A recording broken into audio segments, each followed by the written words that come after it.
আজকে মর্নিং সেশনে আমরা দেখে নিয়েছিলাম মিউজিকের মধ্যে দেখলাম যে ভোকাল মিউজিক এবং ইনস্ট্রুমেন্টাল মিউজিক। তো এখন দেখছি সেটা হচ্ছে কি 78 নাম্বার পেজ, সেখানে রয়েছে নৃত্য নিয়ে আমরা দেখব। তো নৃত্যতে প্রথমেই রয়েছে যে ডান্ডিয়া গুজরাটে, ভাংড়া পাঞ্জাবে, এগুলো হচ্ছে আঞ্চলিক নৃত্য, সেই অঞ্চলেই চলে সেই নৃত্যগুলো। তো সেই ডান্সগুলো যেমন রয়েছে অন্ধ্রপ্রদেশে রয়েছে ঢিমসা, দেবী পূজার ক্ষেত্রে সেই নৃত্য উপস্থাপন করা হয়। গুজরাটে রয়েছে গরবা, আসামে রয়েছে বিহু, সেগুলো কিন্তু আঞ্চলিক নৃত্য। যে আসামের বিহু সেটা কিন্তু বিখ্যাত, সবাই জানেন। গুজরাটের ডান্ডিয়া বা পাঞ্জাবের ভাংড়া এগুলো কিন্তু তাদের আঞ্চলিক নৃত্য।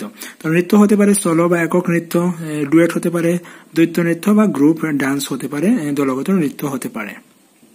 তারপরের পেজে 79 নাম্বার পেজে রয়েছে নৃত্যের প্রকারভেদ। তার মধ্যে 3 প্রকারের নৃত্য নিয়ে আলোচনা করা হয়েছে। প্রথম হচ্ছে লোকনৃত্য বা ফোক ডান্স, দ্বিতীয় হচ্ছে ধ্রুপদী নৃত্য বা ক্লাসিক্যাল ডান্স, আর তৃতীয় হচ্ছে সৃষ্টিশীল নৃত্য বা ক্রিয়েটিভ ডান্স। তো লোকনৃত্য কোনগুলো? যে লোকনৃত্য সাধারণ মানুষের জীবন থেকে সৃষ্টি হয়েছে এবং একসঙ্গে সম্পাদন করা হয়। এই নৃত্য বিভিন্ন উৎসব অনুষ্ঠানের জন্য সংগঠিত করা হয়। নিম্নে বর্ণিত ধর্মীয় প্রথা, ধর্ম অনুষ্ঠান, আনন্দ অনুষ্ঠান, ঋতু বৈচিত্র্য প্রভৃতিতে এইগুলো পালন করা হয়। যেমন লোকনৃত্যের মধ্যে যে গরবা, বিহু, ডিমসা এগুলো সবকিছু কিন্তু লোকনৃত্য। তারপর রয়েছে ধ্রুপদী নৃত্য বা ক্লাসিক্যাল ডান্স। তো ক্লাসিক্যাল ডান্সের পর্যায়ে কোনগুলো পড়ছে? কত্থক, ভারতনাট্যম, মণিপুরী, ওডিসি নৃত্য যেগুলো ওড়িশার, সেগুলো কিন্তু পড়ছে ধ্রুপদী নৃত্য। তো সেই নামগুলো মনে রাখতে হবে। যে লোকনৃত্য আমরা পেলাম কি গরবা, বিহু, ডিমসা প্রভৃতি পেলাম আমরা লোকনৃত্য। তারপর ক্লাসিক্যাল ডান্স বা ধ্রুপদী নৃত্য কোনগুলো পেলাম? সেগুলো হচ্ছে এই যে কত্থক, ভারতনাট্যম, মণিপুরী বা ওডিসি, এইগুলো হচ্ছে ধ্রুপদী নৃত্য। তারপর রয়েছে ক্রিয়েটিভ ডান্স বা সৃষ্টিশীল নৃত্য। উদয়শঙ্কর ছিলেন এই ঘরানার পথ প্রদর্শক এবং আধুনিক ভারতীয় নৃত্যের বীজ এখানেই বপন হয়। তো সেটা শিখতে হবে যে সৃষ্টিশীল নৃত্য বা ক্রিয়েটিভ ডান্সের পথ প্রদর্শক কে ছিলেন? উনি হচ্ছেন উদয়শঙ্কর। তো প্রশ্ন হচ্ছে এই যে আধুনিক ভারতীয় সৃষ্টিশীল নৃত্যের পথ প্রদর্শক কে? তো সেটা আনসার হচ্ছে উদয়শঙ্কর। তো উদয়শঙ্করের উপর অনেক নৃত্যশিল্পী যেমন আনন্দ শঙ্কর, নরেন্দ্র শর্মা প্রভৃতি সৃষ্টিশীল নৃত্যের ক্ষেত্রে কাজ করেছেন। সেখানে পুতুল দিয়ে যে নৃত্যগুলো করানো যায় সেগুলোকে সৃষ্টিশীল নৃত্যের মধ্যে ধরানো হচ্ছে। এসব বিষয়ে দর্পণ একাডেমি অফ পারফর্মিং আর্টস একটা প্রতিষ্ঠান রয়েছে, সে প্রতিষ্ঠান কিন্তু সৃষ্টিশীল নৃত্যের ক্ষেত্রে প্রভূত গুরুত্ব আরোপ করে। পেজ নাম্বার 80 দিয়েছে প্রশ্ন, দেখুন যে ভারতের লোকনৃত্যের কিছু নাম লিখুন। তো সেটা আপনি লিখতে পারেন গরবা, বিহু, ডিমসা প্রভৃতি। 2 নম্বর হচ্ছে কত্থক এবং ভারতনাট্যম হলো ড্যাশ ভারতের নৃত্য। তো কত্থক এবং ভারতনাট্যম সেগুলো হচ্ছে ধ্রুপদী নৃত্য বা ক্লাসিক্যাল ডান্স। 3 নম্বর হচ্ছে নৃত্য হলো ড্যাশ শরীরের। তো নৃত্য হলো শরীরের নড়াচড়া। 4 নম্বর হচ্ছে সৃষ্টিশীল নৃত্যের সঙ্গে যুক্ত হয় ড্যাশ এবং সে কারণে যে কোনো সংস্কৃতির উত্তরাধিকার ওইটা। তো সৃষ্টিশীল নৃত্যের সঙ্গে ঐতিহ্য এবং সৃষ্টিশীলতা কিন্তু যুক্ত হয়, সেটা হচ্ছে আনসার। তো নৃত্য গেলাম, তারপরে পাবো আমরা থিয়েটার। তো থিয়েটারের ধারণা কোথা থেকে এলো জাস্ট একটু দেখে নেবেন। থিয়েটারের মধ্যে পড়ছে রোল প্লে বা ভূমিকা পালন করা, তারপর রয়েছে গল্প বলা এবং গল্পের অভিনয় বা story telling and story act.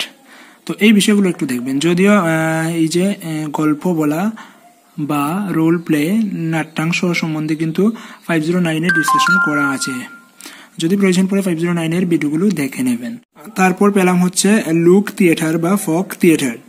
তো জনপ্রিয় কিছু লুক থিয়েটার হলো রাসলীলা, রামলীলা, ভান্ড, নৌটাঙ্কি, ওয়াং, যাত্রা প্রভৃতি। কিছু চারণগীতি সম্পর্কিত থিয়েটারের উপস্থাপনা হলো পাবুজি ফুবাদ, মণিপুরের নুপ্পিপালা প্রভৃতি। ডুল, করতাল, মঞ্জিরা, খানকিরা প্রভৃতি যন্ত্র লোক থিয়েটারে ব্যবহৃত হয়। তো এই যে তথ্যগুলো, এই যে ইনফরমেশনগুলো, সেগুলো কিন্তু আমাদের দরকার, সেখান থেকে কিন্তু এমসিকিউ হতে পারে। ওইখানটায় 2 ধরনের আঞ্চলিক থিয়েটার নিয়ে আলোচনা করা আছে। যে ভান্ড পাথর, এই থিয়েটারের রূপ কাশ্মীর এবং পাঞ্জাবে লক্ষ্য করা যায়। চাষিরা ফসল তোলার উৎসব পালন করে এবং দেবদেবীকে পূজা করে। কৃষ্ণনাট্যম, কেরালার গুরুভাউর এর কৃষ্ণ মন্দিরে প্রতি বছর কৃষ্ণনাট্যম অনুষ্ঠিত হয়।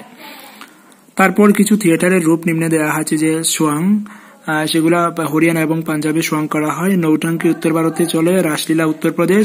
ভাওয়াই গুজরাট এবং রাজস্থান। যাত্রা বাংলা এবং ওড়িশা, পশ্চিম বাংলা এবং ওড়িশা। তামাশা মহারাষ্ট্র।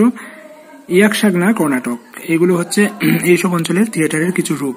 তো এখন প্রশ্ন হলো যে কৃষ্ণনাট্যম কোথায় অনুষ্ঠিত হয়? তো সেটা হচ্ছে কেরালার গুরুভাউয়ের কৃষ্ণ মন্দিরে কৃষ্ণনাট্যম অনুষ্ঠিত হয়। নিচের অংশে কিছু জিনিস দেওয়া আছে, সেটা 82 নাম্বার পেজে। যে সারা দেশে থিয়েটারের দল যেমন Nandikar, Prithvi theatre, Rangayan, National School of Drama প্রভৃতি উল্লেখযোগ্য। তো তো সেই নামগুলো মনে রাখতে হবে যে থিয়েটারের জন্য যে দলগুলো রয়েছে, যে Nandikar, Prithvi theatre, Rangayan, National School of Drama, এগুলো কিন্তু উল্লেখযোগ্য। তো বিদ্যালয়ে উপস্থাপনের জন্য আমরা শ্রেণীকক্ষটাকেও থিয়েটার হিসেবে ব্যবহার করতে পারি। সেটা কিভাবে, সেটা দেখে নেবেন, ছোট্ট করে এখানে দেয়া আছে। তারপর কিছু প্রশ্ন দিল যে আঞ্চলিক থিয়েটার অনুষ্ঠানের জন্য প্রথাগত মঞ্চ গঠনের প্রয়োজন আছে কি নেই, না নেই, কারণ আঞ্চলিক থিয়েটার অনুষ্ঠানের জন্য আমার মঞ্চ না হলেও কিন্তু চলে। তারপর প্রশ্ন যেটা হচ্ছে গল্প বলার মধ্যে মূল্যবোধ গড়ে ওঠে, হা বা না। হ্যাঁ, গল্প বলার মধ্যে কিন্তু মূল্যবোধ গড়ে ওঠে, সেটা হ্যাঁ। 4 নম্বর হচ্ছে গল্প বলার সবচেয়ে গুরুত্বপূর্ণ দুটো উপাদানের নাম লিখুন। তো গল্প বলার সবচেয়ে দুটো গুরুত্বপূর্ণ উপাদান হচ্ছে মত প্রকাশ এবং অঙ্গভঙ্গি করা। সেটা এখানে যে গল্প বলার বিষয়ে দেওয়া আছে বা রোল প্লের বিষয়ে দেওয়া আছে সেইখানটা একটু পড়লেই পেয়ে যাবেন এইগুলো। তারপর রয়েছে ভান্ড পাতার হলো আঞ্চলিক থিয়েটারের রূপ দেশ এবং পাঞ্জাব। তো ভান্ড পাতার হচ্ছে কাশ্মীর এবং পাঞ্জাবের আঞ্চলিক থিয়েটারের রূপ। তারপরে যেটা প্রশ্ন, দেশ থিয়েটারের রূপ অনুষ্ঠিত হয় কৃষ্ণ নাটকের উপর কেরালায়। তো সেটা হচ্ছে কৃষ্ণনাট্যম থিয়েটারের রূপ অনুষ্ঠিত হয় কৃষ্ণ নাটকের উপর, যেটা কেরালায় অনুষ্ঠিত হয়। পরে আমরা পাবো পুতুল নাচ বা পাপেট্রারি। তো পাপেট্রারি নিয়ে নিচে কিছু জিনিস দেওয়া আছে, দেখুন যে আঞ্চলিক পুতুল নাচের কিছু উদাহরণ যা নিম্নে বর্ণিত হলো। গ্লোব পাপেট বা দস্তানা পুতুল কোন কোন জায়গায় হয়, সেটা উত্তরপ্রদেশ, ওড়িশা, পশ্চিমবঙ্গ এবং কেরালায় হয়। উত্তরপ্রদেশে যেটা হয় সেটা রাধাকৃষ্ণের উপর তৈরি করা হয়। ওড়িশায় পাভুকত, রামায়ণ, মহাভারত প্রভৃতির উপর তৈরি করা হয়। মোটা সুতির পুতুল বা স্ট্রিং পাপেট সেটা রাজস্থান, ওড়িশা, কর্ণাটক, তামিলনাড়ু প্রভৃতি অঞ্চলে হয়।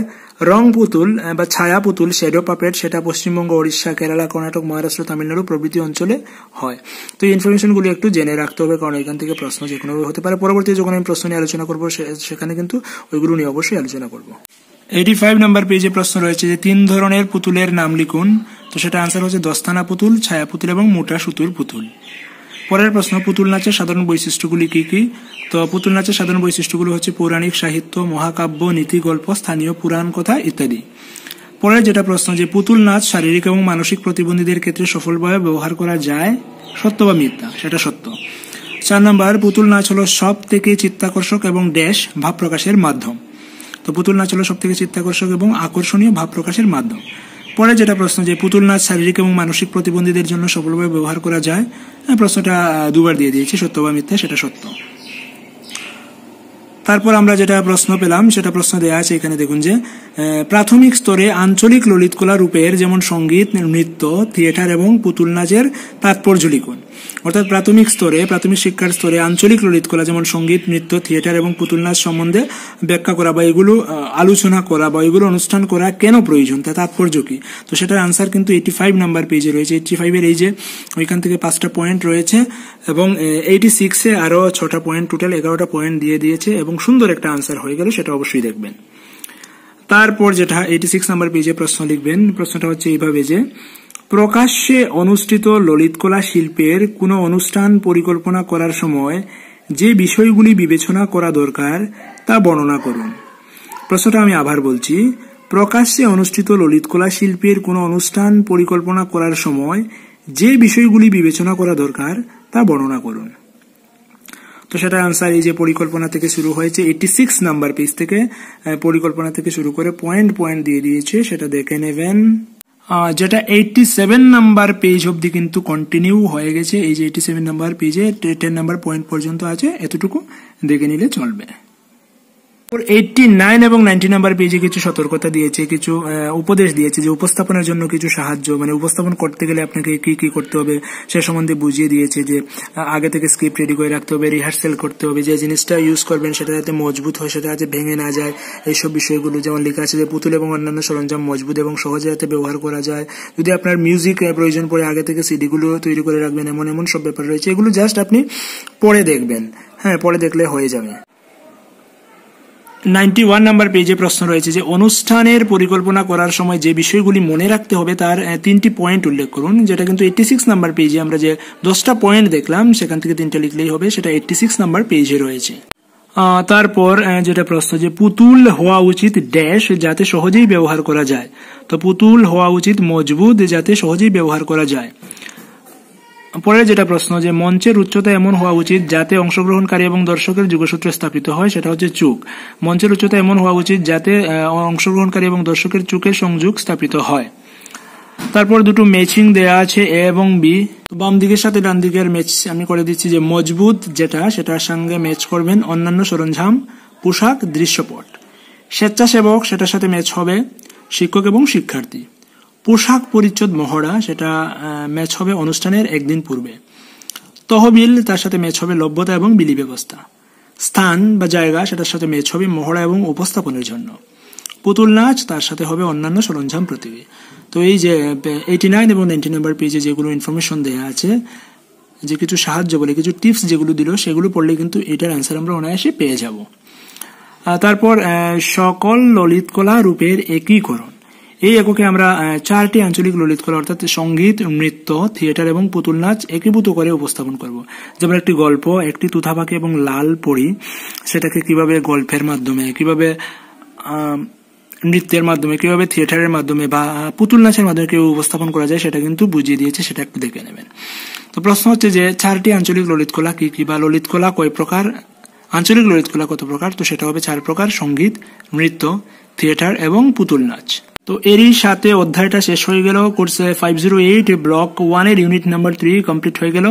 পাঠ শেষে অনুশীলনীতে কিছু প্রশ্ন রয়েছে, সেগুলো কোথায় পাবেন আনসার, পেজ নাম্বার গুলো আমি উল্লেখ করে দিয়ে দিয়েছি, দেখে নেবেন ওইখান থেকে। আর পরবর্তীতে যখন আমি আনসার গুলো নিয়ে পুনরায় আলোচনা করব, তখন তো এগুলো পেয়েই যাবেন। তারপর আমি কিন্তু সবটা দাগ দিয়ে দিয়েছি, জাস্ট কোয়েশ্চেন গুলো মিলিয়ে নিলে আনসার গুলো পেয়ে যাবেন। তো আজ এখানেই রাখছি, নেক্সট ডেতে দেখা হচ্ছে অন্য কোনো ইউনিট নিয়ে। ততক্ষণ ভালো থাকবেন, keep studying and stay tuned with SMD tutorial. Thank you.